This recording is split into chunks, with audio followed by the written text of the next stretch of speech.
ਸਦਾ ਹਜੂਰ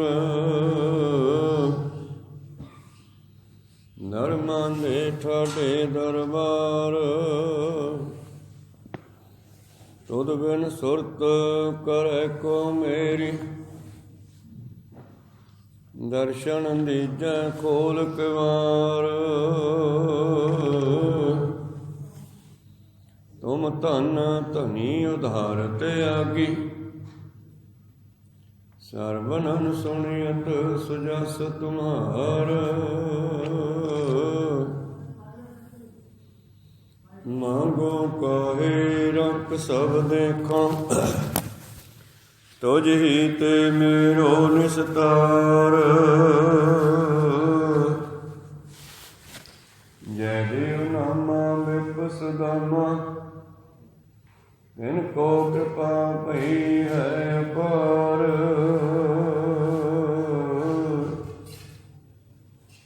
ਕਹਿ ਕਬੀਰ ਤੁਮ ਸਮਰਥ ਦਾਤੇ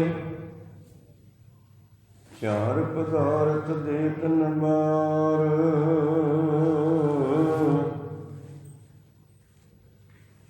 ਕਹਿ ਕਬੀਰ ਤੁਮ ਸਮਰਥ ਦਾਤੇ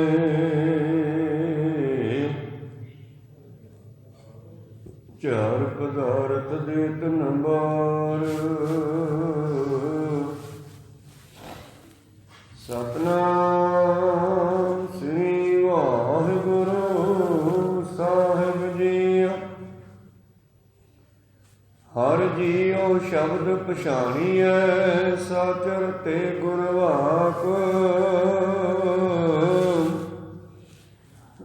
ਤਿਤ ਤਨ ਮੈਲ ਨ ਲੱਗਈ ਸਚ ਘਰ ਜਿਸੇ ਉਤਾਕ ਹਰਿ ਜੀਉ ਸ਼ਬਦ ਪਛਾਣੀਐ ਸਾਚਰ ਤੇ ਗੁਰਵਾਕ ਤਿਤ ਤਨ ਮੈਲ ਨ ਲੱਗਈ ਸਚ ਘਰ ਜਿਸੇ ਉਤਾਕ ਨਦਰ ਕਰੇ ਸਚ ਪਾਈਐ ਬਿਨ ਨਾਵੈ ਕਿਆ ਸਾਕ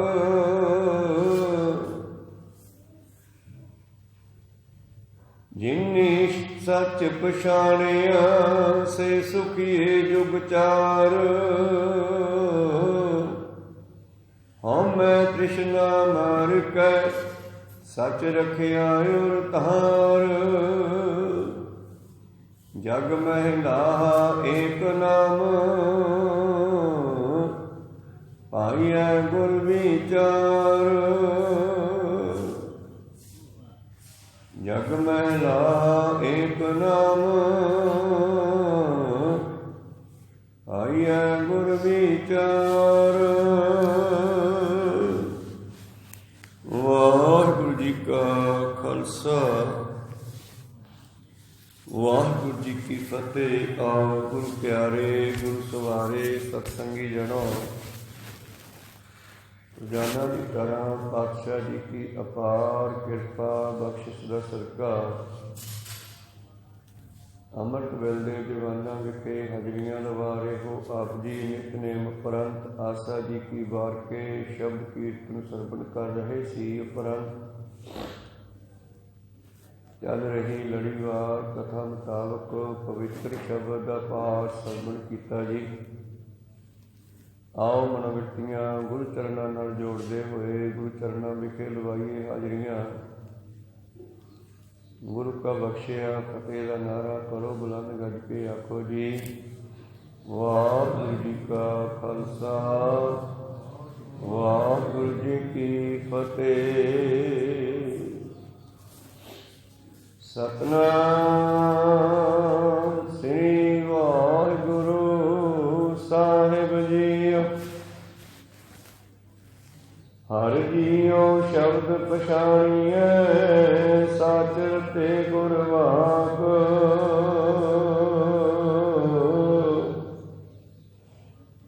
ਤੇ ਤਨ ਮੈਲ ਨ ਲਗਾਈ ਸਚ ਕਰ ਜਿਸੇ ਉਤਾਕ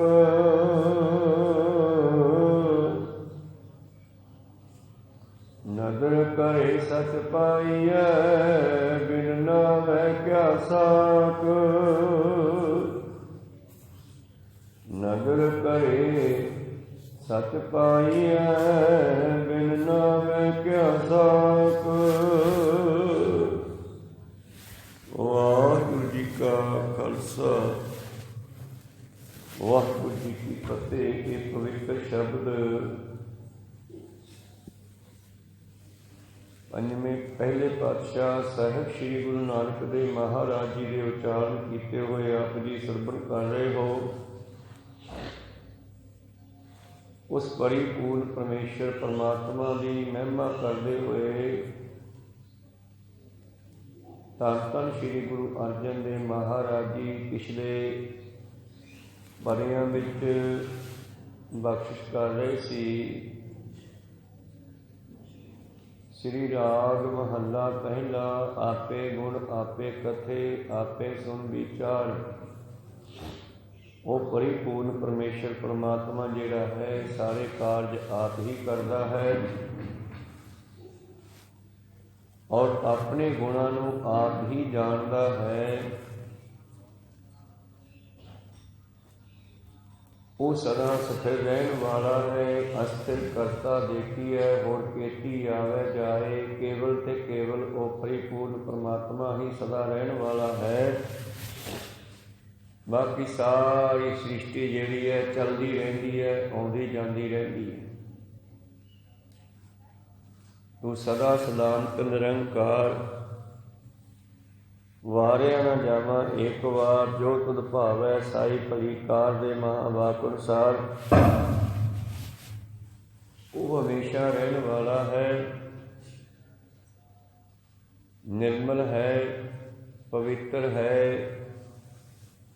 ਇਹ ਸੰਸਾਰ ਜਿਹੜਾ ਹੈ ਧੰਦਿਆਂ ਵਿੱਚ ਬੰਧਨ ਵਿੱਚ ਹੈ, ਉਹ ਮੁਕਤ ਹੈ। ਪਰ ਜਿਨ੍ਹਾਂ ਨੇ ਉਸ ਨੂੰ ਸਿਮਰਿਆ ਸੇ ਮੁਕਤ ਭਏ। ਜਿਨ ਹਰ ਧਿਆਇਆ ਜੀ ਤਿਨ ਟੁੱਟੀ ਜਮ ਕੀ ਫਾਸੀ। ਆਪਾਂ ਕੱਲ ਸਰਵਣ ਕਰ ਰਹੇ ਸੀ। ਜਿਨ੍ਹਾਂ ਨੇ ਗੁਰੂ ਪਰਮੇਸ਼ਰ ਦਾ ਆਸਰਾ ਲਿਆ, ਉਸ ਨਾਲ ਜੁੜਨਾ ਕੀਤਾ, ਉਹ ਮੁਕਤ ਹੋ ਗਏ। ਗੁਰ ਰਾਖੇ ਸੇ ਉਪਰੇ ਸਾਚੇ ਸਿਉ ਲਿਵ ਲਾਏ। ਜਿਨ੍ਹਾਂ ਨੇ ਗੁਰੂ ਦੇ ਰਾਹੀਂ ਪਰਮੇਸ਼ਰ ਨਾਲ ਜੁੜਨਾ ਕੀਤਾ, ਜਿਨ੍ਹਾਂ ਨੇ ਗੁਰੂ ਦੇ ਰਾਹੀਂ ਪਰਮੇਸ਼ਰ ਨਾਲ ਲਿਵ ਲਾਉਣੀ ਕੀਤੀ, ਉਹ ਉਭਰੇ ਭਾਵ ਸੰਸਾਰ ਸਮੁੰਦਰ ਦੇ ਜੰਮਣ ਮਰਨ ਚੋਂ ਨਿਕਲ ਗਏ। ਇਸ ਕਰਕੇ ਅੱਜ ਦੇ ਸ਼ਬਦ ਵਿੱਚ ਅਗਲੇ ਪੰਜਵੇਂ ਪਦੇ ਵਿੱਚ ਬਖਸ਼ਿਸ਼ ਕਰਦੇ ਹਨ, ਜੋ ਸ੍ਰੀ ਗੁਰੂ ਗ੍ਰੰਥ ਸਾਹਿਬ ਜੀ ਦੇ ਅੰਗ 55 ਉੱਪਰ ਸੁਭਾਇਮਾਨ ਹੈ।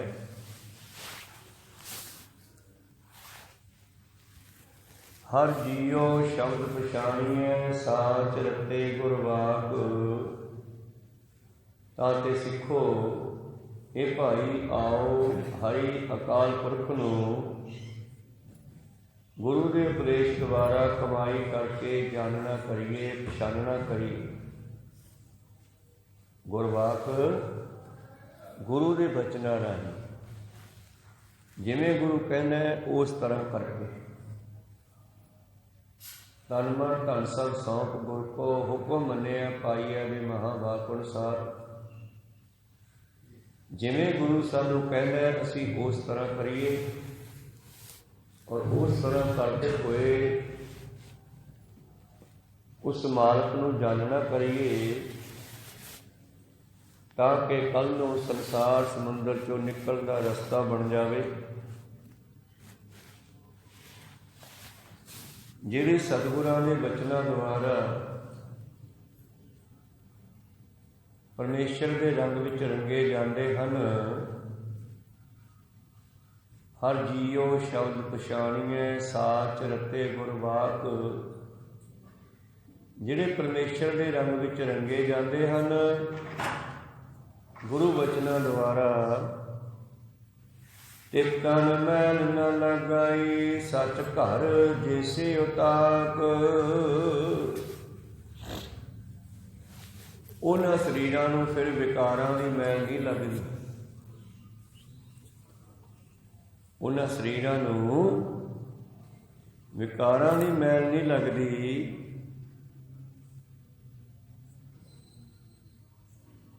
ਜਿਨ੍ਹਾਂ ਨੂੰ ਸੱਚੇ ਦੇ ਘਰ ਵਿੱਚੋਂ, ਪਰਮੇਸ਼ਰ ਦੇ ਗੁਰੂ ਦੇ ਘਰ ਵਿੱਚੋਂ, ਭਾਵ ਗੁਰੂ ਰਾਹੀਂ ਜਿਨ੍ਹਾਂ ਨੂੰ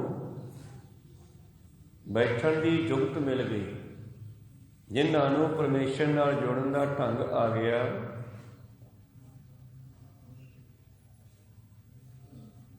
ਉਹ ਪਰਮੇਸ਼ਰ ਨਾਲ ਜੁੜ ਕੇ ਬੈਠਦੇ ਹਨ।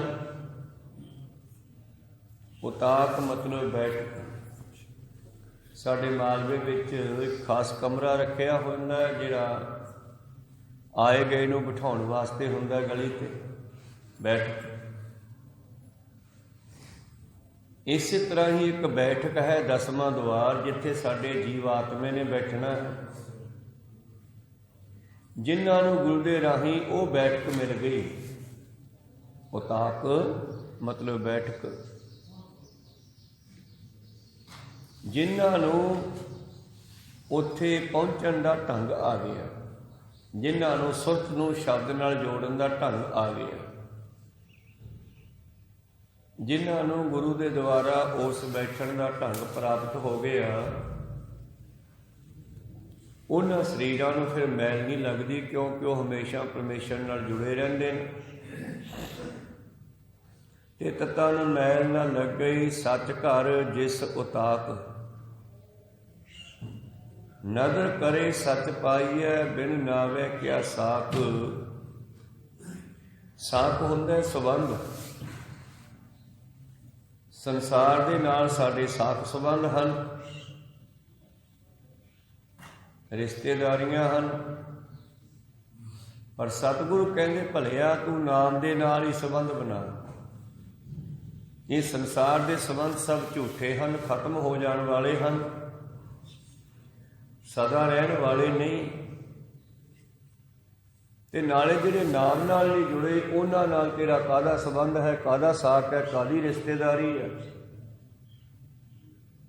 ਇਸੇ ਗੱਲ ਨੂੰ ਤੀਜੇ ਪਾਤਸ਼ਾਹ ਜੀ ਕਹਿੰਦੇ, ਸੋ ਸਿੱਖ ਸਖਾ ਬੰਧ ਪਹਿ ਭਾਈ, ਜੇ ਗੁਰ ਕੇ ਭਾਣੇ ਵਿੱਚ ਆਵੇ। ਸਾਡਾ ਉਹੀ ਸਿੱਖ ਹੈ, ਉਹੀ ਸਾਡਾ ਸਖਾ ਹੈ, ਉਹੀ ਸਾਡਾ ਸੇਵਕ ਹੈ, ਉਹੀ ਸਾਡਾ ਰਿਸ਼ਤੇਦਾਰ ਸੰਬੰਧੀ ਹੈ, ਜਿਹੜਾ ਗੁਰੂ ਦੇ ਅਨੁਸਾਰ ਚੱਲਦਾ ਹੈ।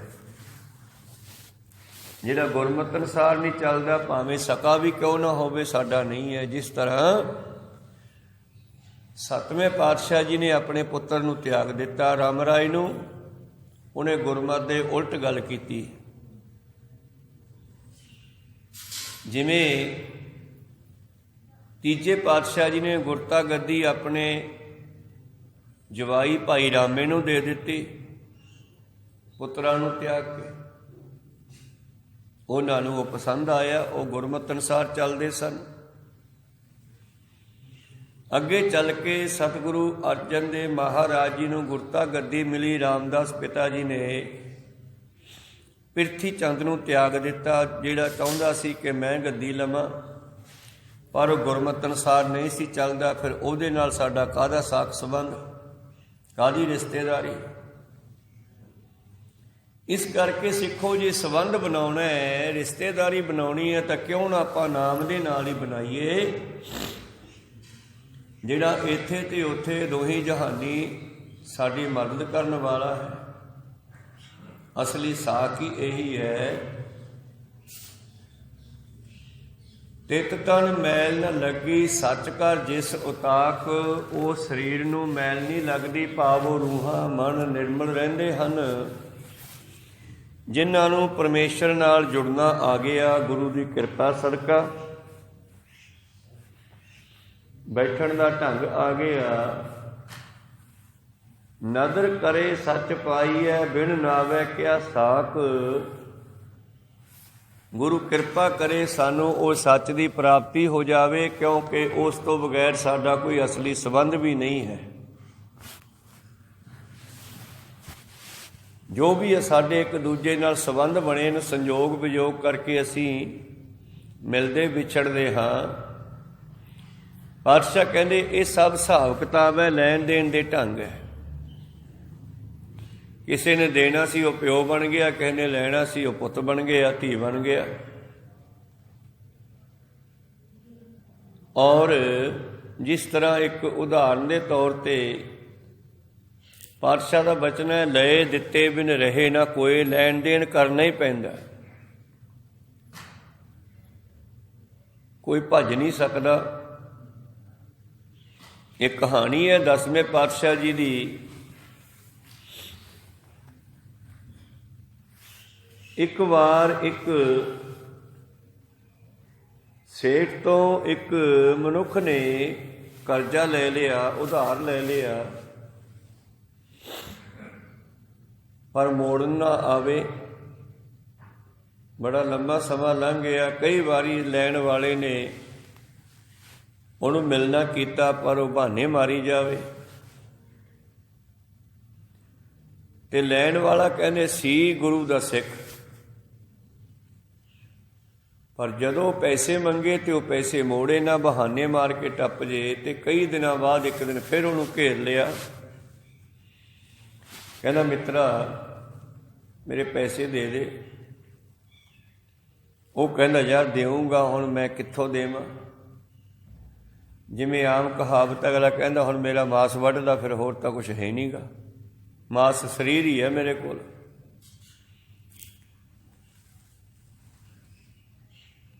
ਜੋ ਵਾਹਵਾ ਜੁਦਾਈ ਹੋਈ ਤੇ ਜਿਹਨੇ ਦੇਣੇ ਸੀ ਉਹ ਕਹਿੰਦਾ ਮੈਨੂੰ ਗੁਰੂ ਦੀ ਸਹੁੰ ਜਦੋਂ ਆ ਗਏ ਮੈਂ ਉਹਦੀ ਦੇ ਦੂੰਗਾ, ਹੁਣ ਹੈ ਨਹੀਂ।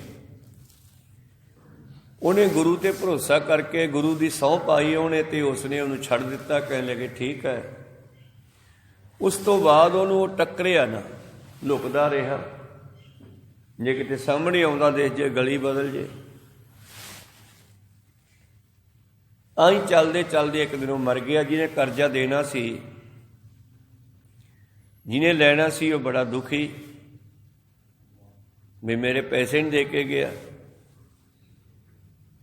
ਅਖੀਰ ਉਹ ਵੀ ਇੱਕ ਦਿਨ ਮਰ ਗਿਆ। ਤੇ ਉਹਦੀ ਮਰਨ ਵੇਲੇ ਖਿਆਲ ਉਹਦੇ ਵਿੱਚ ਚਲਿਆ ਗਿਆ, ਸੁਤਾ ਉਹਦੇ ਵਿੱਚ ਚਲੀ ਗਈ, ਮੈਂ ਪੈਸੇ ਲੈਣੇ ਸੀ। ਜਿਹੜਾ ਲੁਕਦਾ ਲੁਕਦਾ ਮਰਿਆ ਸੀਗਾ, ਮਹਾਰਾਜ ਨੇ ਉਸ ਨੂੰ ਲੁਕਣ ਵਾਲੀ ਜੂਨ ਹੀ ਦੇਤੀ, ਬਟੇਰਾ ਬਣਾਤਾ। ਕੋ ਸਤਨਾਮ ਸੀ, ਤਿੱਤਰ ਬਣਾ ਦਿੱਤਾ। ਤਿੱਤਰ ਤੁਸੀਂ ਦੇਖੋਗੇ ਇਹ ਥੱਲੇ ਫਸਲਾਂ 'ਚ ਬੜਾ ਲੁਕਦਾ, ਰੁੜ ਰੁੜ ਕੇ ਵਿੱਚ ਹੀ ਗੁੰਮ ਹੋ ਜਾਂਦਾ। ਤਾਂ ਉਹ ਬਟੇਰਾ ਲੁਕਣ ਲੱਗਿਆ।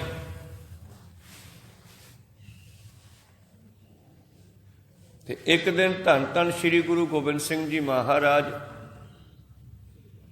ਇਹਨਾਂ ਦੇ ਕੋਲ ਇੱਕ ਨਵਾਂ ਬਾਜ ਆਇਆ। ਉਸ ਬਾਜ ਨੂੰ ਬੜਾ ਪਿਆਰ ਕਰਨ ਲੱਗੇ। ਅਸਲ ਵਿੱਚ ਜਿਹੜੇ ਕਰਜ਼ਾ ਲੈਣਾ ਸੀ ਉਹ ਬਾਜ ਬਣ ਕੇ ਗੁਰੂ ਸਾਹਿਬ ਕੋਲੇ ਆ ਗਿਆ, ਕਿਉਂਕਿ ਉਹਨੇ ਗੁਰੂ ਦੀ ਜਾਮਨੀ ਪਾਈ ਸੀ। ਕਹਿੰਦਾ ਗੁਰੂ ਦੀ ਸਹੁੰ ਤੇਰੇ ਪੈਸੇ ਮੋੜੂੰਗਾ। ਫਿਰ ਜਿਹਨੇ ਕਰਜ਼ਾ ਲੈਣਾ ਹੁੰਦਾ ਫਿਰ ਉਹ ਜਾਮਣ ਨੂੰ ਕਹਿੰਦਾ ਵੀ ਦਬਾ ਭਾਈ। ਤੇ ਅਖੀਰ ਗੁਰੂ ਪਿਆਰਿਓ ਉਹ ਦੂਜਾ ਰੂਪ ਧਾਰ ਕੇ ਨਵਾਂ ਸਰੀਰ ਲੈ ਕੇ ਬਾਜ ਦਾ 10ਵੇਂ ਪਾਤਸ਼ਾਹ ਕੋਲ ਕਿਸੇ ਤਰ੍ਹਾਂ ਆ ਗਿਆ। ਉਹ ਬਾਦਸ਼ਾਹ ਜੀ ਬਾਜਾਂ ਦੇ ਸ਼ੌਕੀ ਸਨ, ਪਰ ਇੱਕ ਹਿਸਾਬ ਕਿਤਾਬ ਵੀ ਸੀਗਾ, ਉਹ ਵੀ ਪੂਰਾ ਕਰਨਾ ਸੀ। ਤੇ ਗੁਰੂ ਨੂੰ ਵੀ ਜਾਮਣ ਪਾ ਦਿੱਤਾ ਕਰਜ਼ਈ ਨੇ। ਤੇ ਧੰਨ ਗੁਰੂ ਗੋਬਿੰਦ ਸਿੰਘ ਜੀ ਮਾਲਵੇ ਵਿੱਚ ਵਿਚਰ ਰਹੇ ਸਨ। ਫਿਰੋਜ਼ਪੁਰ ਦੇ ਇਲਾਕੇ 'ਚ ਗੁਰਦੁਆਰਾ ਸਾਹਿਬ ਹੈ ਜਾਮਨੀ ਸਰ। ਇਹਨਾਂ ਜੰਗਲਾਂ ਵਿੱਚ ਵਿਚਰ ਰਹੇ ਸੀ ਤੇ ਚਾਣ ਚੱਕ ਹੀ ਸਤਿਗੁਰੂ ਕਹਿਣ ਲੱਗੇ ਸਿੱਖੋ ਉਹ ਬਟੇਰਾ ਫੜ ਕੇ ਲਿਆਓ। ਲੱਭ ਗਿਆ ਲੱਭ ਗਿਆ, ਨਾਲੇ ਕਹਿਣ ਲੱਗੇ ਲੱਭ ਗਿਆ ਲੱਭ ਗਿਆ, ਨਾਲੇ ਕਹਿੰਦੇ ਫੜ ਕੇ ਲਿਆਓ, ਪਰ ਮਾਰਨਾ ਨਹੀਂ, ਜਿਉਂਦਾ ਲੈ ਕੇ ਆਓ। ਸਿੱਖਾਂ ਨੇ ਭੱਜ ਦੌੜ ਕਰਕੇ ਉਹ ਬਟੇਰਾ ਫੜ ਲਿਆ ਜਿਉਂਦਾ। ਤਿੱਤਰ ਤੇ ਲਿਆ ਕਰਕੇ ਸਤਿਗੁਰਾਂ ਨੂੰ ਫੜਾਤਾ। ਤੇ ਸਤਿਗੁਰਾਂ ਨੇ ਉਸ ਤਿੱਤਰ ਨੂੰ ਆਪਣੇ ਹੱਥ 'ਚ ਫੜਿਆ, ਉਹਦੇ ਪੈਰ ਫੜ ਲਏ ਤੇ ਉਸ ਨੂੰ ਬਾਜ ਦੇ ਸਾਹਮਣੇ ਕਰ ਦਿੱਤਾ। ਸਤਿਗੁਰਾਂ ਦਾ ਇਸ਼ਾਰਾ ਸੁਣ ਕੇ ਤੇ ਬਾਜ ਉਹਨੂੰ ਤੋੜਨ ਲੱਗਿਆ, ਉਹਦੇ ਖੰਭ ਪੱਟਣ ਲੱਗਿਆ। ਖੰਭ ਪੱਟ ਪੱਟ ਕੇ ਸਿੱਟੀ ਜਾਂਦਾ। ਗੁਰੂ ਸਾਹਿਬ ਹੱਸੀ ਜਾਂਦੇ ਆ। ਸਿੱਖ ਹੈਰਾਨ ਹੈ, ਕਹਿੰਦੇ ਮਹਾਰਾਜ ਜੀ ਨਿੱਕੇ ਜਿਹੇ ਜਾਨਵਰ ਨੂੰ ਕਿਆ ਮਾਰਨਾ ਸੀ, ਜਾਂ ਤਾਂ ਮਾਰ ਕੇ ਖਵਾ ਦਿਓ, ਤੜਫੀ ਜਾਂਦਾ। ਤੁਸੀਂ ਜਿਉਂਦੇ ਨੂੰ ਕਿਉਂ ਖਵਾ ਰਹੇ ਹੋ, ਕਾਰਨ ਕੀ ਹੈ? ਕਹਿੰਦੇ ਜਿਹਨੂੰ ਮਾਰ ਕੇ ਫੜਾਤਾ ਇਹ ਫੇਰ ਭੱਜੂਗਾ। ਕਹਿੰਦੇ ਜੀ ਕਾਰਨ ਕੀ ਹੈ? ਕਹਿੰਦੇ ਲੈਣ ਦੇਣ। ਇਹ ਜਿਹੜਾ ਬਾਜ ਹੈ ਇਸ ਮਨੁੱਖ ਤੋਂ, ਕਿਸੇ ਵੇਲੇ ਮਨੁੱਖ ਸੀ ਤੇ ਤਿੱਤਰ ਵੀ ਮਨੁੱਖ ਸੀ, ਤੇ ਇਸ ਨੇ ਇਹ ਤੋਂ ਕਰਜ਼ਾ ਲਿਆ। ਕਰਜ਼ਾ ਇਹਦਾ ਮੋੜਿਆ ਨਹੀਂ ਤੇ ਮੁੜ ਕੇ ਮੈਨੂੰ ਜਾਮਣ ਬਣਾਤਾ ਇਹਨੇ। ਕਹਿੰਦਾ ਗੁਰੂ ਦੀ ਸਹੁੰ ਮੈਂ ਦੇਊਂਗਾ, ਪਰ ਮਰ ਗਿਆ ਲੁਕਦਾ ਲੁਕਦਾ। ਇਹ ਅੱਜ ਇਹ ਲੱਭਿਆ ਤੇ ਮੈਂ ਤਾਂ ਆਪਦੀ ਜਾਮਨੀ ਪੂਰੀ ਕਰਨੀ ਆ, ਔਰ ਹੁਣ ਹੋਰ ਤਾਂ ਕੁਛ ਹੈ ਨਹੀਂ ਤਿੱਤਰ ਕੋਲੇ, ਇਹਦਾ ਮਾਸ ਹੀ ਖਵਾ ਕੇ ਬਰਾਬਰ ਕਰਾਂਗੇ ਹਿਸਾਬ। ਕਹੋ ਸਤਨਾਮ ਸ੍ਰੀ। ਇਸ ਤਰ੍ਹਾਂ ਗੁਰੂ ਪਿਆਰਿਓ ਇੱਦਾਂ ਦੇ ਸੰਬੰਧ ਵੀ ਹੁੰਦੇ ਨੇ, ਰਿਸ਼ਤੇਦਾਰੀਆਂ, ਸਾਕ ਸੰਬੰਧ। ਇਹ ਪਾਤਸ਼ਾਹ ਕਹਿੰਦੇ ਲੈਣ ਦੇਣ ਦੇ ਸੰਬੰਧ ਹੈ। ਲੈਣ ਦੇਣ ਜੇ ਕਿਸੇ ਨੇ ਕਿਸੇ ਤੋਂ ਲਿਆ ਤੇ ਉਹ ਕਿਵੇਂ ਨਾ ਕਿਵੇਂ ਉਹਨੂੰ ਦੇਣਾ ਹੀ ਪੈਂਦਾ, ਕੋਈ ਨਾ ਕੋਈ ਬਹਾਨਾ ਕਾਰਨ ਬਣ ਜਾਂਦਾ। ਲਏ ਦਿੱਤੇ ਬਿਨ ਰਹੇ ਨਾ ਕੋਏ, ਬਾਣੀ ਦਾ ਬਚਨ ਹੈ। ਤੇ ਅਖੀਰ ਉਹ ਬਾਜ ਉਸ ਤਿੱਤਰ ਨੂੰ ਖਾ ਗਿਆ, ਨੋਚ ਨੋਚ ਕੇ ਸਾਰਾ ਉਹਨੇ ਖਾ ਲਿਆ। ਤੇ ਸਤਿਗੁਰੂ ਪਾਤਸ਼ਾਹ ਕਹਿੰਦੇ ਆਪਾਂ ਆਜ਼ਾਦ ਹੋਏ ਜਾਮਨੀ ਚੋਂ, ਇਹਨਾਂ ਦਾ ਹਿਸਾਬ ਕਿਤਾਬ ਹੋ ਗਿਆ, ਬਸ ਠੀਕ ਹੈ, ਕੰਮ ਬਰਾਬਰ ਹੋਇਆ। ਸਤਿਗੁਰੂ ਪਾਤਸ਼ਾਹ ਜੀ ਕਹਿੰਦੇ ਜੇ ਗੁਰੂ ਕਿਰਪਾ ਕਰੇ ਸਾਡਾ ਨਾਮ ਦੇ ਨਾਲ ਸੰਬੰਧ ਬਣ ਜਾਵੇ। ਇਹ ਤਾਂ ਸੰਸਾਰੀ ਸੰਬੰਧ ਮੈਂ ਦੱਸਿਆ ਨਾ, ਪਰ ਜਿਹੜਾ ਨਾਮ ਦੇ ਨਾਲ ਸਾਡਾ ਸਾਖ ਬਣ ਜਾਵੇ, ਰਿਸ਼ਤੇਦਾਰੀ ਪੈ ਜਾਵੇ, ਸੰਬੰਧ ਬਣ ਜਾਵੇ, ਇਹ ਦੋਹਾਂ ਲੋਕਾਂ ਦੇ ਵਿੱਚ ਸਹਾਇਤਾ ਕਰਨ ਵਾਲਾ ਹੈ। ਨਦਰ ਕਰੇ ਸੱਚ ਪਾਈਐ, ਬਿਨ ਨਾਵੈ ਕਿਆ ਸਾਖ। ਉਸ ਸਥਾਨ 'ਤੇ ਹੁਣ ਗੁਰਦੁਆਰਾ ਸਾਹਿਬ ਜਾਮਨੀਸਰ ਬਣਿਆ ਹੋਇਆ ਹੈ, ਇਸੇ ਯਾਦ ਵਿੱਚ ਜਿੱਥੇ ਸਤਿਗੁਰਾਂ ਨੇ ਆਪਣੀ ਜਾਮਨੀ ਨਿਭਾਈ ਸੀ। ਤੇ ਉਸ ਕਰਜ਼ਈ ਦਾ ਕਰਜ਼ਾ ਲਾਹਿਆ ਸੀ, ਲੈਣਦਾਰ ਦਾ ਵੀ ਨਿਵਰਤੀ ਕੀਤੀ ਸੀ, ਉਹਨੂੰ ਵੀ ਤਸੱਲੀ ਕਰਾਈ ਸੀ। ਤਾਂ ਗੁਰੂ ਸਾਹਿਬ ਉੱਥੇ ਇਹ ਵੀ ਸਿੱਖਿਆ ਦਿੰਦੇ ਆ ਕਿ ਕਦੇ ਵੀ ਸਾਨੂੰ ਗੁਰੂ ਦੀ ਸਹੁੰ ਨਹੀਂ ਪਾਉਣੀ ਚਾਹੀਦੀ, ਔਰ ਕਿਸੇ ਦਾ ਕਰਜ਼ਾ ਲੈ ਕੇ ਮੁੱਕਰਨਾ ਨਹੀਂ ਚਾਹੀਦਾ, ਦੇਣਾ ਹੀ ਪੈਂਦਾ। ਮੇਰੇ ਪ੍ਰੀਤਮ ਜੀ ਕਹਿੰਦੇ ਨਦਰ ਕਰੇ ਸੱਚ ਪਾਈਐ, ਗੁਰੂ ਕਿਰਪਾ ਦ੍ਰਿਸ਼ਟੀ ਕਰੇ, ਸਾਡਾ ਸੱਚ ਦੇ ਨਾਲ ਸੰਬੰਧ ਹੋ ਜਾਵੇ। ਬਿਨ ਨਾਵੈ ਕਿਆ ਸਾਕ, ਨਾਮ ਤੋਂ ਬਗੈਰ ਸਭ ਸਾਕ ਝੂਠੇ ਹਨ।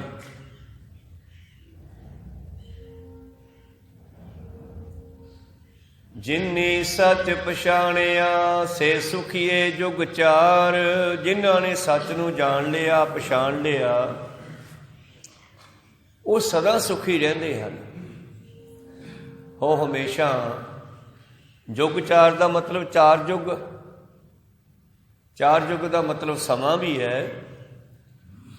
ਚਾਰ ਯੁੱਗ ਦਾ ਮਤਲਬ ਗੁਰੂ ਪਿਆਰਿਓ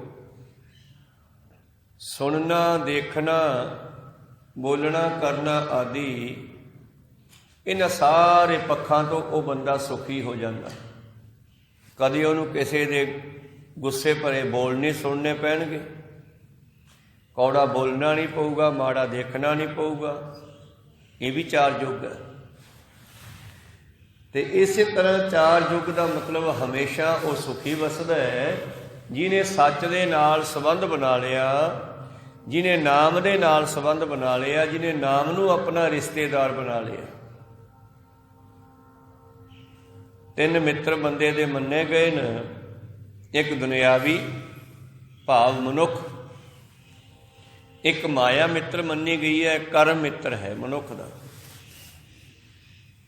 ਜਿਹੜੇ ਸੰਸਾਰ ਦੇ ਮਨੁੱਖ ਮਿੱਤਰ ਹਨ, ਚਾਹੇ ਉਹ ਧੀਆਂ ਪੁੱਤਰ ਸਾਕ ਸੰਬੰਧ ਕੋਈ ਵੀ ਹੈ, ਉਹ ਓਨਾ ਚਿਰ ਹੀ ਹੈ ਜਿੰਨਾ ਚਿਰ ਕੋਈ ਕਿਸੇ ਨੂੰ ਲੈਂਦਾ ਦਿੰਦਾ। ਤੇ ਜਦੋਂ ਉਹ ਲੈਣ ਦੇਣ ਨਾ ਕਰੇ, ਕੁਛ ਦੇਵੇ ਨਾ ਹੱਥੋਂ, ਫਿਰ ਕੋਈ ਰਿਸ਼ਤੇਦਾਰੀ ਨਹੀਂ।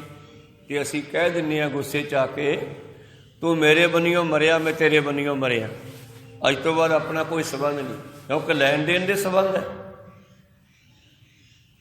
ਮਨੁੱਖ ਮਨੁੱਖ ਦਾ ਓਨਾ ਚਿਰ ਮਿੱਤਰ ਹੈ ਜਿੰਨਾ ਕਿ ਕੁਝ ਲੈਣ ਦੇਣ ਕਰਦਾ। ਦੂਸਰਾ ਮਾਇਆ ਮਿੱਤਰ ਹੈ, ਤੇ ਮਾਇਆ ਮਨੁੱਖ ਦੀ ਓਨਾ ਚਿਰ ਮਿੱਤਰ ਹੈ ਜਿੰਨਾ ਚਿਰ ਇਹ ਜਿਉਂਦਾ। ਜਦੋਂ ਬੰਦਾ ਮਰ ਗਿਆ ਮਾਇਆ ਦੂਜੇ ਦੀ ਹੋ ਗਈ, ਚਾਹੇ ਉਹ ਕਿੱਲੇ ਹੈ, ਕੋਠੀਆਂ, ਕਾਰਾਂ, ਗੱਡੀਆਂ, ਪੈਸਾ, ਸੰਪਤੀ ਹੈ, ਇਹ ਸਾਰੀ ਮਾਇਆ ਮਨੁੱਖ ਦੀ ਓਨਾ ਚਿਰ ਹੈ ਜਿੰਨਾ ਚਿਰ ਇਹ ਜਿਉਂਦਾ ਹੈ। ਜਦੋਂ ਇਹ ਮਰ ਗਿਆ ਇਹ ਕਿਸੇ ਹੋਰ ਦੀ ਬਣ ਜੂ। ਤੇ ਤੀਜਾ ਮਿੱਤਰ ਹੈ ਕਰਮ। ਕਾਤਕ ਕਰਮ ਕਮਾਵਨੇ ਦੋਸ਼ ਨ ਕਾਹੂ ਜੋਗ, ਪਰਮੇਸ਼ਰ ਤੇ ਭੁੱਲਿਆ ਵਿਆਪਨ ਸਭੇ ਰੋਗ। ਜਿਹੜਾ ਕਰਮ ਰੂਪੀ ਮਿੱਤਰ ਹੈ ਨਾ ਗੁਰੂ ਪਿਆਰਿਓ, ਇਹ ਅਖੀਰ ਤੱਕ ਜਾਂਦਾ ਨਾਲ ਮਨੁੱਖ ਦੇ, ਧਰਮ ਰਾਜ ਤੱਕ। ਤੇ ਮਨੁੱਖ ਦਾ ਕੀਤਾ ਹੋਇਆ ਕਰਮ ਜਿਹੜਾ ਹੈ ਉਹਨੂੰ ਫਲ ਦਵਾ ਕੇ ਫਿਰ ਪਿੱਛੇ ਹਟਦਾ, ਫਿਰ ਖਤਮ ਹੁੰਦਾ। ਚੰਗੇ ਜਾਂ ਮਾੜੇ ਜੈਸੇ ਵੀ ਕਰਮ ਕੀਤੇ ਹੋਣ, ਇਹ ਕਰਮ ਅਖੀਰ ਤੱਕ ਨਿਭਦੇ ਆ, ਆਪਣਾ ਫਲ ਦੇ ਕੇ ਮੁੜਦੇ ਆ। ਤੇ ਚੌਥਾ ਮਿੱਤਰ ਹੈ ਨਾਮ। ਇਹ ਕਰਮਾਂ ਨੂੰ ਵੀ ਸਾੜ ਦਿੰਦਾ ਹੈ। ਜੇ ਨਾਮ ਜਪਿਆ ਜਾਵੇ ਤਾਂ ਉਹਨਾਂ ਕਰਮਾਂ ਦਾ ਖਾਤਮਾ ਕਰ ਦਿੰਦਾ। ਪਰਮੇਸ਼ਰ ਬਖਸ਼ ਦਿੰਦਾ ਉਸ ਸਿੱਖ ਨੂੰ, ਉਸ ਜੀਵ ਨੂੰ, ਜੇ ਨਾਮ ਨਾਲ ਜੁੜ ਜਾਵੇ। ਪਾਤਸ਼ਾਹ ਦਾ ਬਚਨ ਹੈ, ਜਿਸ ਤਰ੍ਹਾਂ ਲੱਖ ਮਣ ਮੜੀਆਂ ਕਰ ਇਕੱਠੇ, ਏਕ ਰਤੀ ਲੈ ਭਾਹੇ। ਜਿਵੇਂ ਲੱਖਾਂ ਮਣ ਲੱਕੜਾਂ ਦਾ ਢੇਰ ਲਾ ਕੇ ਉਹਦੇ ਵਿੱਚ ਇੱਕ ਰੱਤੀ ਅੱਗ ਦੀ ਇੱਕ ਚੰਗਿਆੜੀ ਰੱਖ ਦਿਓ, ਉਹ ਲੱਕੜਾਂ ਸੜ ਕੇ ਤਬਾਹ ਹੋ ਜਾਂਦੀਆਂ। ਇਸੇ ਤਰ੍ਹਾਂ ਹੀ ਨਾਮ ਜਿਹੜਾ ਹੈ ਸਾਡੇ ਅੰਦਰਲੇ ਵਿਕਾਰਾਂ ਦਾ ਖਾਤਮਾ ਕਰ ਦਿੰਦਾ ਹੈ, ਜਿਸ ਦੇ ਨਾਲ ਪਾਪ ਕਰਮਾਂ ਦਾ, ਮਾੜੇ ਕਰਮਾਂ ਦਾ ਵੀ ਖਾਤਮਾ ਹੋ ਜਾਂਦਾ, ਚੰਗਿਆਂ ਦਾ ਵੀ ਖਾਤਮਾ ਹੋ ਜਾਂਦਾ, ਮਾੜਿਆਂ ਦਾ ਵੀ, ਕਿਉਂਕਿ ਜੀਵ ਮੁਕਤ ਹੋ ਜਾਂਦਾ। ਚੰਗੇ ਕਰਮ ਵੀ ਭੋਗਣੇ ਪੈ ਸਕਦੇ ਆ। ਚੰਗੇ ਕਰਮ ਕੋਈ ਕੀਤੇ ਹੈ ਤਾਂ ਉਸ ਦੇ ਨਾਲ ਉਹ ਕਿਸੇ ਅਮੀਰ ਦੇ ਘਰੇ ਪੈਦਾ ਹੋ ਜਾਊਗਾ, ਤਪੋ ਰਾਜਾ ਬਣ ਜਾਊਗਾ। ਰਾਜਾ ਬਣ ਕੇ ਫਿਰ ਮਾੜੇ ਕੰਮ ਕਰੂਗਾ, ਜਿਵੇਂ ਅੱਜ ਦੀਆਂ ਸਰਕਾਰਾਂ ਵਾਂਗੂ, ਫਿਰ ਨਰਕਾਂ ਨੂੰ ਜਾਊਗਾ। ਕੋ ਸਤਨਾਮ ਸ੍ਰੀ ਬਾਣੀ ਦਾ ਬਚਨ ਹੈ, ਤਪੋ ਰਾਜੋ ਨਰਕ। ਨਰਕਾਂ ਨੂੰ ਤਾਂ ਜਾਣਾ ਲਿਖਿਆ ਕਿ ਉਹ ਮਾੜੇ ਕੰਮ ਕਰਦਾ, ਰਾਜ ਦੇ ਹੰਕਾਰ ਚ ਆ ਕੇ, ਰਾਜ ਦੇ ਨਸ਼ੇ ਚ ਆ ਕੇ ਉਹ ਮਾੜੇ ਕੰਮ ਕਰਦਾ, ਜਨਤਾ ਨੂੰ ਦੁੱਖ ਦਿੰਦਾ, ਫਿਰ ਉਹ ਨਰਕਾਂ ਨੂੰ ਜਾਂਦਾ। ਇਹ ਚੱਕਰ ਚੱਲਦਾ ਰਹਿੰਦਾ ਜੀਵ ਦਾ। ਜਿਹੜਾ ਨਾਮ ਹੈ ਉਹ ਇਹਨਾਂ ਚੰਗੇ ਤੇ ਮਾੜੇ ਦੋਨੇ ਕਰਮਾਂ ਨੂੰ ਸਾੜ ਕੇ ਜੀਵ ਨੂੰ ਪਰਮੇਸ਼ਰ 'ਚ ਮਿਲਾ ਦਿੰਦਾ। ਨਾ ਜੰਮਦਾ, ਨਾ ਮਰਦਾ, ਨਾ ਕਰਮ ਕਰਨਾ ਪੈਂਦਾ। ਕੋ ਸਤਨਾਮ ਸੀ। ਇਸ ਕਰਕੇ ਜਿੰਨੀ ਸੱਚ ਪਛਾਣੇ ਸੇ ਸੁਖੀਏ ਜੁਗ ਚਾਰ। ਜਿਨ੍ਹਾਂ ਨੇ ਸੱਚ ਨੂੰ ਪਛਾਣ ਲਿਆ ਉਹ ਸਦਾ ਸੁਖੀ ਹੋ ਜਾਂਦੇ ਆ, ਮਾਲਕ ਵਿੱਚ ਮਿਲ ਜਾਂਦੇ ਆ। ਹਉ ਮੈਂ ਤ੍ਰਿਸ਼ਨਾ ਮਾਰ ਕੇ, ਨਾਮ ਦੇ ਮਿਲਣ ਕਰਕੇ ਉਹਨੇ ਅੰਦਰੋਂ ਹੰਕਾਰ ਖਤਮ ਹੋ ਜਾਂਦਾ। ਤ੍ਰਿਸ਼ਨਾ ਭੱਜ ਦੌੜ, ਆਸ਼ਾ ਤ੍ਰਿਸ਼ਨਾ, ਇੱਧਰੋਂ ਮਿਲ ਜੇ, ਇੱਧਰੋਂ ਮਿਲ ਜੇ, ਉੱਥੋਂ ਆ ਜੇ, ਇਹ ਵੀ ਉਹਨਾਂ ਅੰਦਰੋਂ ਖਤਮ ਹੋ ਜਾਂਦਾ। ਹਉ ਮੈਂ ਤ੍ਰਿਸ਼ਨਾ ਮਾਰ ਕੇ ਸੱਚ ਰੱਖਿਆ ਔਰ ਧਾਰ, ਉਹ ਆਪਣੇ ਹਿਰਦੇ ਵਿੱਚ ਕੇਵਲ ਤੇ ਕੇਵਲ ਹਰੀ ਨੂੰ ਵਸਾ ਲੈਂਦੇ ਹੈ।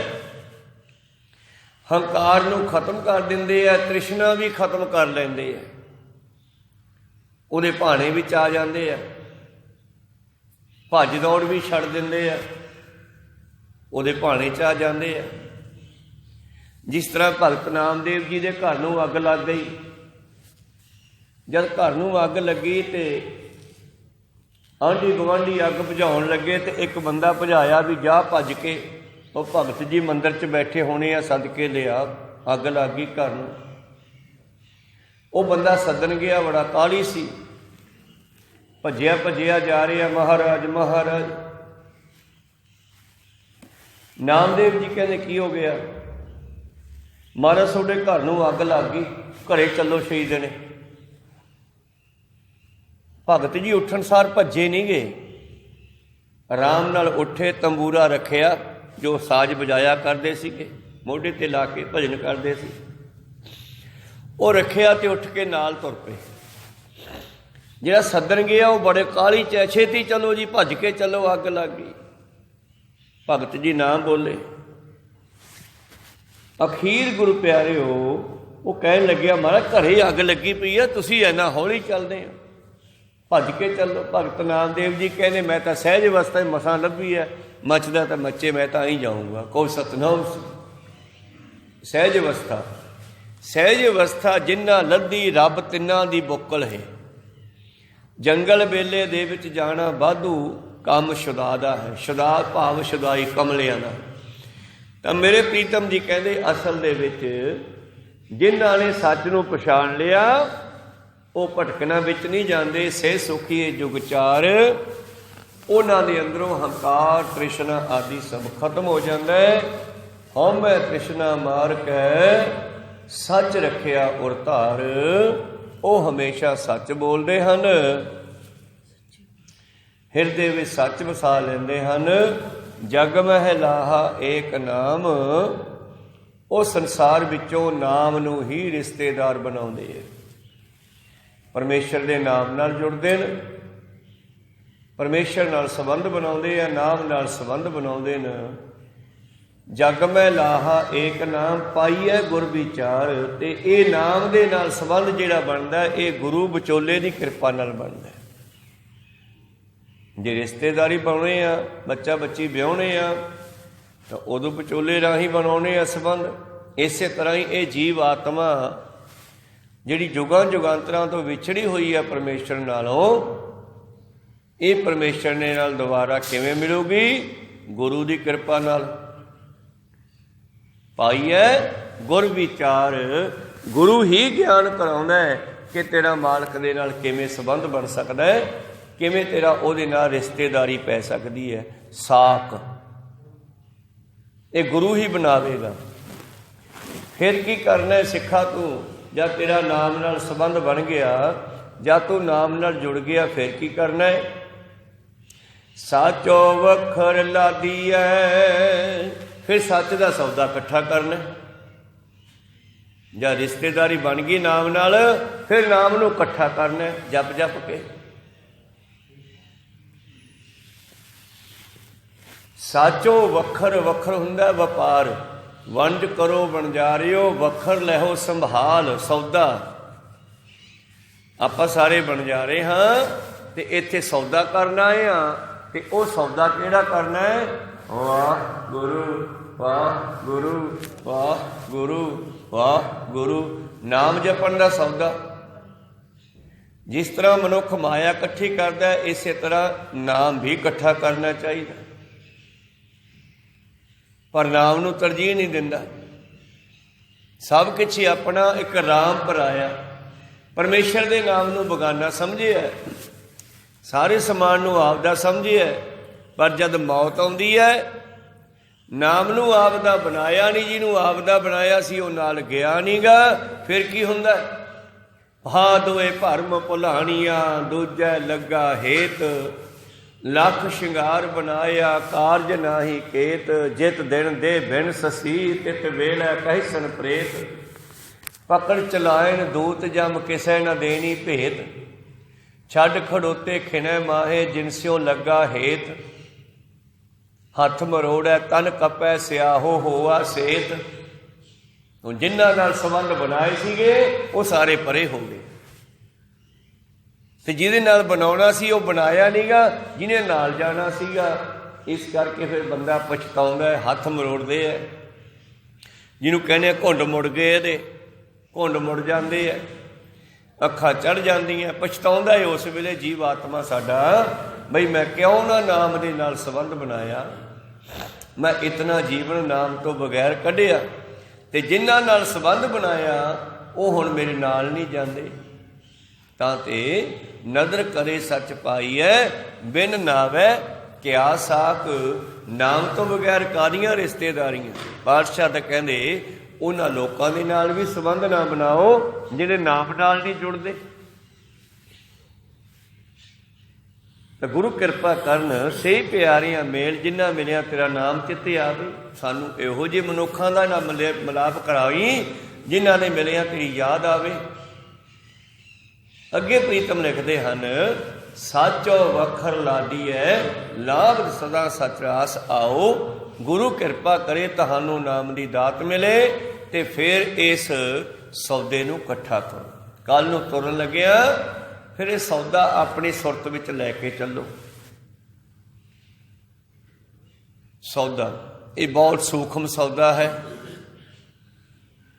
एक वड्डा समान ट्राली च आउंदा है, लोहा कह दिओ, लोहे का समान फैलाव वाला हुंदा, ट्राली च आउंदा है, सस्ता है पर फैलाव बहुत ज़्यादा है। उस तो घट थां विच टिकदा सोने का समान महंगा,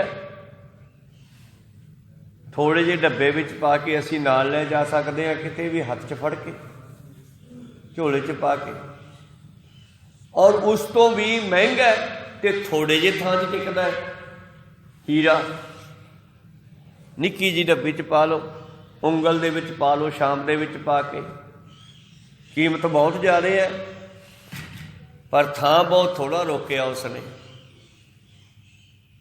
हल्का बहुत है, वजन घट है। इस तो भी कीमती परमेश्वर का नाम है। ये कोई तुहाडा संसार का थां नहीं रोकदा, ये तुहाडी सुरत विच टिकूगा। बहुत बरीक है, बहुत सूखम है पर कीमती है। कोई सतनाम हीरे तो भी कीमती है, लाला तो भी कीमती है। जिन्हां दी सुरत विच शब्द टिक गया ओहो ही अमीर हन। कोई सतनाम परमेश्वर के घर विचों अमीर हन। भगत जी कहते संसार की अमीरी गरीबी तो धुप छां दी न्याई आउंदी जांदी रहिंदी है। असली तो अमीर वो है जिहड़े परमेश्वर के नाम का हीरा नहीं फिरदे आ, अपनी सुरत विच वसा के। जग में लाहा एक नाम पाईए गुर विचार, साचो वखर लादीए। आओ गुरु की विचार लै करके, नाम की दात लैके अपने दिमाग विच टिका लईए। लाभ सदा सच रास, रस हुंदा पूंजी। मैं पहला बेनती की, एक पूंजी नोटां दे विच साडे कोले होवे ते झोले च भरना पैंदी है। वो नोट किसी नूं फड़ा दिओ, ਉਹਦਾ सोना लै लो, 30,000 रुपये झोला भर दूगा, ते तोला इन्ना क सोना लैके डब्बे च पा के जेब च पा लो। कोई सतनाम सी। ते हुण करोड़ां रुपया का छोटा जिहा हीरा आ जाऊगा, उहनूं पा लो जेब च। करोड़ां रुपया कित्थे कोई चक्की फिरे, पर ये तो फिर भी वड्डे हन। इदों भी सूखम है परमेश्वर का नाम, ते सब तो ज़्यादा कीमती जिहड़ा किसे भाव मिलता ही नहीं। जिस तरह लाल बेचन गया सी मरदाना जौहरी कोल, ते जौहरी कहना भी ये तो बड़ी कीमती चीज़ लगती है, दस किन्ने पैसे लैने हैं। मरदाना कहना मैनूं तां पता नहीं, तूं दस। कहना भी आ 125 रुपया या 100 रुपया तो मैं दर्शनी भेटा ही दिंदा हाँ। कहने होर, कहने होर तू दस, जिन्ने कहेगा उन्ने दे दूँ। मरदाना कहना मैनूं तां पता नहीं, मैं पुछ के आउणा मेरे मालक नूं। वो बाबे नानक जी कोल आया, कहना जी आ वधिया बंदा मिलिया, पहलां तां वेखण दा ही 100 रुपया देता उहने मैनूं, दर्शनी भेटा कहना। ते हुण होर दसो किन्ने लैणे आ। बाबा कहना मैनूं नहीं इहदे मुੱਲ दा पता। कहो सतनाम सी। धन गुरु नानक देव जी कहने मरदानिया मैनूं नहीं पता, वो जौहरी आ, उहनूं पुछ जाके किन्ने दा। जौहरी कहना मैनूं नहीं पता। बाबा जी कहने मैनूं नहीं पता। मरदाना चक्कर च पै गया, महाराज फिर इहदा मुੱਲ कौन दसूगा। कहने इहदा मुੱਲ किसी नूं भी नहीं पता, ये तो परमेश्वर का नाम है, बेचना है। कहना जी वो तुसीं कहना नाल लैके जाना बंदे ने, मैं नहीं बेचना। कहने नहीं बेचना, 100 रुपया मोड़ के आओ। कहो सतनाम सी। इस करके आओ इहो ही असली पूंजी है जीव आत्मा दी। साचो वखर लादी है, लाभ सदा सच रास। साची दरगह वैसे ही भगत सच्ची अरदास। इस नाम दे हीरे वटे, नाम दे लाल वटे तैनू ना परमेश्वर के सचखंड च बैठण जोगी थां मिल जूगी। आ थावां दी भी कीमत हुंदी है ना। खेतां 'च पई है तो सस्ती है, शहरां दे विच पई है तो महंगी है, किसी वड्डे शहर दे विच खास रस्ते ते पई होवे तो बहुत ज़्यादा महंगी है। कोई सतनाम सी। ते संसार 'च सब तो महंगी जगह कित्थे आ भला? जिथे छोटे साहिबजादे ते माता गुजरी जी का संस्कार होया। ਜੋਤੀ ਸਰੂਪ ਸਾਹਿਬ ਗੁਰਦੁਆਰਾ ਫਤਿਹਗੜ੍ਹ ਸਾਹਿਬ, ਜਿਸ ਵੇਲੇ ਮੁਗਲਾਂ ਨੇ ਇਹਨਾਂ ਦੇ ਸਰੀਰ ਨੂੰ ਸੰਸਕਾਰ ਕਰਨ ਦਾ ਧਰਤੀ ਦਾ ਮੁੱਲ ਪਾਇਆ ਸੀਗਾ, ਉਸ ਵੇਲੇ ਸੇਖ ਟੋਡਰ ਮੱਲ ਨੇ ਮੋਹਰਾਂ ਖੜੀਆਂ ਕਰਕੇ 6x6 ਦਾ ਥਾਂ ਲਿਆ ਸੀਗਾ, ਜਿੱਥੇ ਤਿੰਨਾਂ ਸਰੀਰਾਂ ਦੇ ਸੰਸਕਾਰ ਹੋਏ ਸੀ। ਪਰ ਸਭ ਤੋਂ ਮਹਿੰਗੀ ਜਗ੍ਹਾ ਹੈ ਪਰਮੇਸ਼ਰ ਦੇ ਘਰ ਵਿੱਚ, ਜੇ ਕਿਤੇ ਟਿਕਾਣਾ ਬਣ ਜਾਵੇ। ਪਰ ਉਹ ਮਿਲਦੀ ਆ ਗੁਰੂ ਵਾਲੇ ਬਣ ਕੇ। ਡੱਲਾ ਕਹਿਣ ਲੱਗਿਆ ਇੱਕ ਦਿਨ, ਮਹਾਰਾਜ ਕਹਿੰਦੇ, ਡੱਲਿਆ ਤੂੰ ਬੜੀ ਸੇਵਾ ਕੀਤੀ ਭਾਈ, ਕੁਛ ਮੰਗ ਲੈ। ਨਹੀਂ ਮਹਾਰਾਜ ਤੁਹਾਡੀ ਕਿਰਪਾ। ਨਹੀਂ ਤੂੰ ਮੰਗ ਲੈ, ਕੁਛ ਮੈਂ ਦੇਣਾ ਚਾਹੁੰਦਾ। ਮਹਾਰਾਜ ਫਿਰ ਤੁਹਾਡੇ ਚਰਨਾਂ 'ਚ ਪੀੜੀ ਜੋਗਾ ਥਾਂ ਮਿਲ ਜੇ। ਪਾਤਸ਼ਾਹ ਕਹਿੰਦੇ ਉਹ ਤਾਂ ਨਹੀਂ ਮਿਲਦਾ। ਕਿਉਂ ਮਹਾਰਾਜ? ਕਹਿੰਦੇ ਮੈਂ ਤੈਨੂੰ ਕਿੰਨੇ ਵਾਰੀ ਕਿਹਾ ਤੂੰ ਗੁਰੂ ਵਾਲਾ ਬਣ ਜਾ, ਅੰਮ੍ਰਿਤ ਛਕ ਲਾ। ਤੂੰ ਕਹਿੰਦਾ ਜੀ ਛਕਿਆਂ ਵਰਗਾ ਹੀ ਆ, ਆਪਾਂ ਕਿਹੜਾ ਕੁਛ ਖਾਣੇ ਪੀਣੇ ਆ? ਕੀ ਅੰਮ੍ਰਿਤ ਕੇਵਲ ਖਾਣ ਪੀਣ ਨਾਲ ਜੁੜਿਆ? ਨਹੀਂ, ਇਹ ਨਾਮ ਤੁਹਾਡਾ ਜਿੱਥੇ ਲੋਕ ਸੁਖੀਆ ਕਰੂਗਾ, ਨਸ਼ਿਆਂ ਤੋਂ ਬਚਾਊਗਾ, ਉੱਥੇ ਪਰਲੋਕ ਦੇ ਵਿੱਚ ਵੀ ਸਹਾਇਤਾ ਕਰੂਗਾ।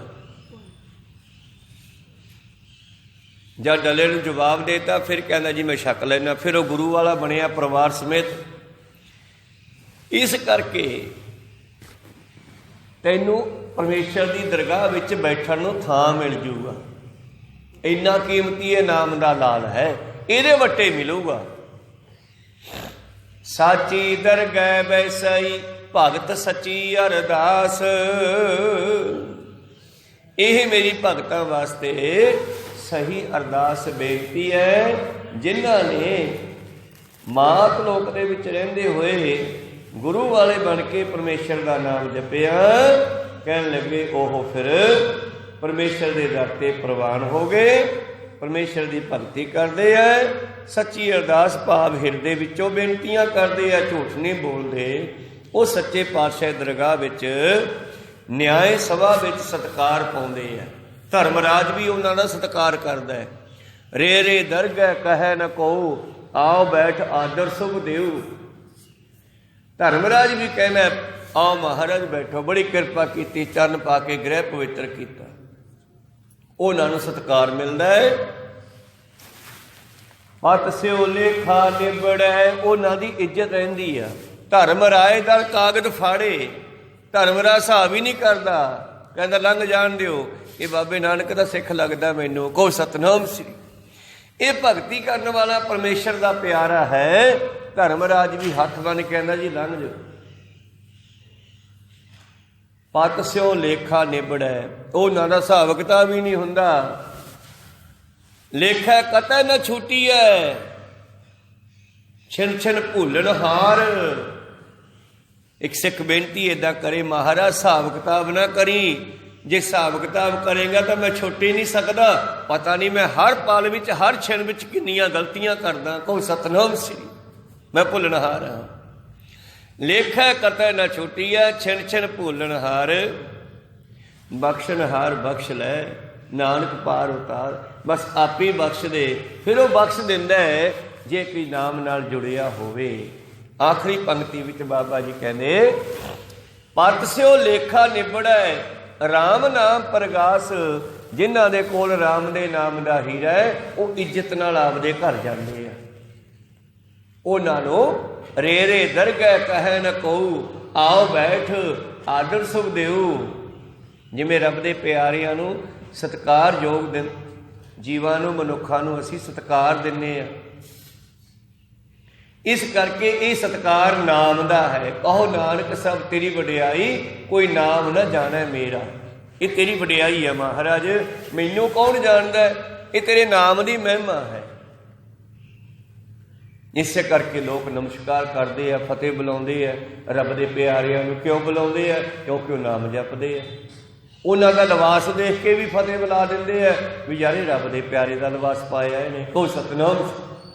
ਤੇ ਜੇ ਕੋ ਜੀਓ ਕਹੇ ਉਹਨਾਂ ਕੋ, ਦੇਖੋ ਉਹ ਤਾਂ ਛੁੱਟਦੇ ਆ। ਜਿਹੜੇ ਉਹਨਾਂ ਦਾ ਸਤਿਕਾਰ ਕਰਦੇ ਆ ਉਹ ਵੀ ਛੁੱਟ ਜਾਂਦੇ ਆ। ਜੇ ਕੋ ਜੀਓ ਕਹੇ ਉਹਨਾਂ ਕੋ, ਜਮ ਕੀ ਤਲਬ ਨਾ ਹੋਈ। ਜਮਦੂਤ ਉਹਨਾਂ ਨੂੰ ਵੀ ਨਹੀਂ ਰੋਕਦਾ, ਕਹਿੰਦੇ ਜਾਓ ਜਾਓ, ਤੁਸੀਂ ਵੀ ਨਾਲ ਹੀ ਜਾਓ। गुरु अमरदास महाराज जद गुरु वाले बन के दोबारा हरिद्वार गए ना ज्ञान देने वास्ते समझाने वास्ते लोगों को, उन्होंने दिनों उत्थे एक टैक्स की पर्ची लगती सी। जिहड़ा भी उत्थे इशनान करन जांदा यात्रा ते जांदा उन्होंने टैक्स लगता सीगा मसूल।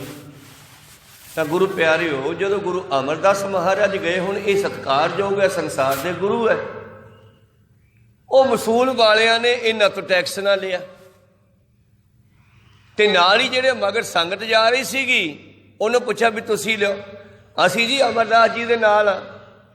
कहते चंगा लंघ जो भाई। उस दिन ज्यों तड़के तो गुरु अमरदास जी उत्थे पहुंचे ते अज जिन्ने लोग उत्थे आए आ टैक्स बचाउण वास्ते ही सारे कहन लगे जिस तरह गुरु साहब दे नाल आ। को सतनाम। तड़के तो लैके आठन तक अज उन्होंने कोई पर्ची नहीं कट्टी और उन्होंने वड्डे कहने भी टैक्स, कहते टैक्स कित्थों दईए।